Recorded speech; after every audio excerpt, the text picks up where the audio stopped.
কথা ধারাবাহিকের আজকের পর্বে দেখা যায় প্রমিত প্রান্তিকের কথা মতো নার্সারিতে আসে মশাল নিয়ে আগুন জ্বালিয়ে পুরো ছারখার করে দেয় কথার নার্সারি। আগুন দেখতে পেয়ে অগ্নিভ ও কথা নার্সারিতে ছুটে আসে। অগ্নিভ চিৎকার করে সকলকে ডাকতে থাকে।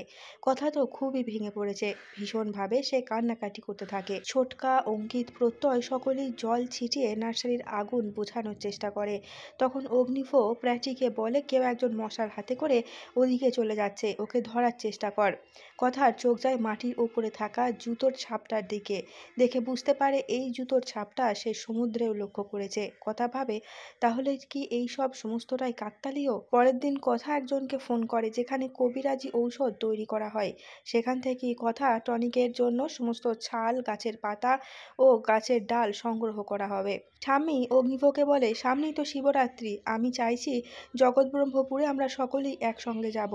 আর আমাদের ফ্যামিলির ওপর দিয়ে যা যাচ্ছে তাই আমি মানত করেছি যে আমি জগৎব্রহ্মপুরের বুড়ো শিবের মাথায় একটা সোনার সাপ দেব। এরপরই স্বর্ণকার বাড়িতে এলে সোনার সাপের অর্ডার দেওয়া হয়। স্বর্ণকার যখন বাড়ি থেকে যাচ্ছিল তখন প্রমিত শর্মা ছদ্মবেশে স্বর্ণকারকে বলে আশেপাশে কোথায় বড় করে পুজো হয় জানেন? আসলে আমার মানত আছে, বাবার মাথায় জল ঢালবো। স্বর্ণকার জগৎব্রহ্মপুরের কথা বলে বলে ওখানে বুড়ো শিব রয়েছে, আপনি ওখানে যেতে পারেন। এই তো গুহবাড়ির সকলেই ওখানে যায়, খুব বড় মনের মানুষেরা, দেখুন না সোনার সাপ বানাতে দিল, এনারা বাবাকে দেবেন। প্রমিত মনে মনে ভাবে এবার বাবা ও দাদার চোরা বাজারে মাল সাপ্লাইয়ের বিজনেসটা শুরু করতে হবে, আর সেটা গুহ পরিবারের সাপ দিয়েই আমি শুরু করব। এদিকে কথা যে সমস্ত গাছের পাতা, গাছের ছালের অর্ডার দিয়েছিল তা সবই চলে আসে। গ্রাম থেকে কিছু মানুষও আসে যারা টনিক বানানোর কাজে হেল্প করবে, আর কিছুদিন এই বাড়িতেই থাকবে।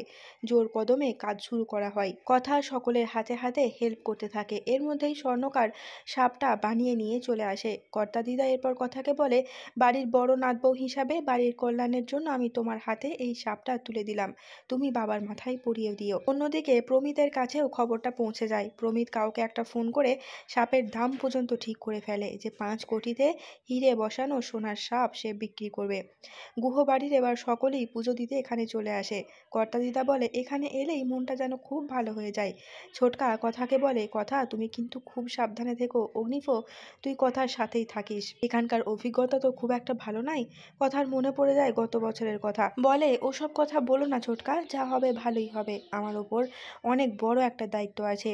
নীলাদ্রি প্রিয়াকে বলে আপনিও বাবার কাছে প্রার্থনা করুন যাতে আপনি ভালো থাকতে পারেন, আর যদি মনে হয় আপনি একা থাকলে ভালো থাকবেন তাহলে সেই ব্যবস্থা আমি করে দেব। প্রিয়া মনে মনে বলে আপনি যতই বলুন না কেন যে আপনি আমাকে ছেড়ে ভালো থাকবেন, কিন্তু আপনি তো আমাকে ছেড়ে থাকতেই পারবেন না, তা আমি জানি। নীলাদ্রি প্রিয়াকে রেখে চলে আসে। মনে মনে বলে অনেক হয়েছে রেডিও দিদিমণি, এবার যদি আসতেই হয় তাহলে আপনি আসবেন, আমি আর যাব না আপনার কাছে।